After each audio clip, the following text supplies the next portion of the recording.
Receiving on behalf of Barbara is her husband, Floyd Smith. It's very hard to know what to say about Barbara. She did so many things, and many of them we never found out about until she died.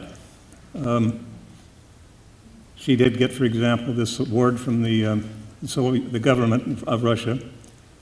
They've given 5 of them out. 2 of them went to American astronauts. 1 went to Barbara. 1 went to Lydia Black, who had been an anthropologist working in the Aleutians, and 1 went to Dick Pierce, who had published many, many books on Russia. So Alaska has 3 out of the 5. The exhibits are unique. We were told by all the major museums that couldn't be done by a small museum like Anchorage. We did it. They're very good. Much of her time was spent out in the Aleutians, which scared me to death because I fly around in the Aleutians and I don't want anybody else to do it.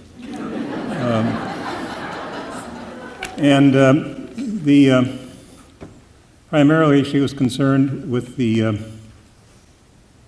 problems that the Aleutian people and the Aleutian culture had suffered during the Second World War, primarily because of the problems with the American military, who thought it was nice to use the church steeples for target practice. She was successful in getting a lot of money, she and Ted Stevens. A lot of good was accomplished.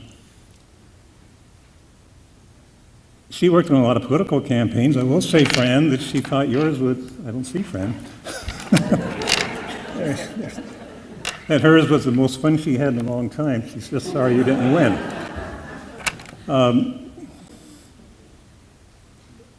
I tried to decline doing this. I was going to have Lainey Fleischer do it, and Lainey declined to help me, so let's... Let me just say,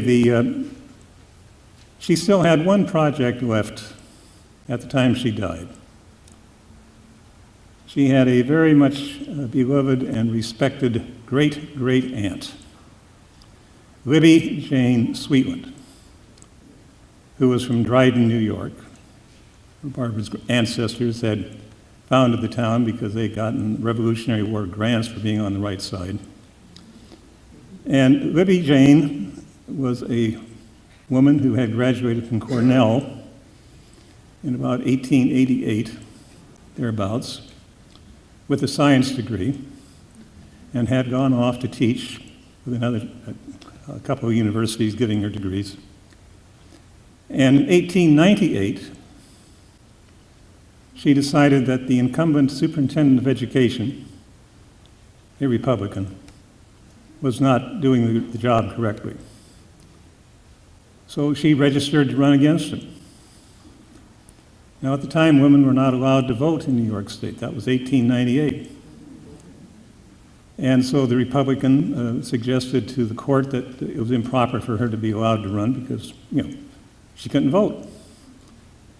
And the judge said, well, the law just says she can't vote. It doesn't say she can't run.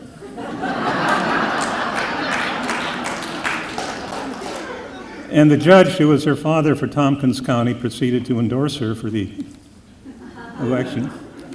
She did have to run on the Democratic and Prohibition ticket because the incumbent had the Republican one locked up. She won by 600 votes, and she continued to hold that position for the next 20 years. Now, Barbara thought that she belonged to the National Hall of Fame up in, Seneca Falls, and that was what she was going to work on. Unfortunately, she died before it got done. So now my 2 daughters have to do that. Thank you.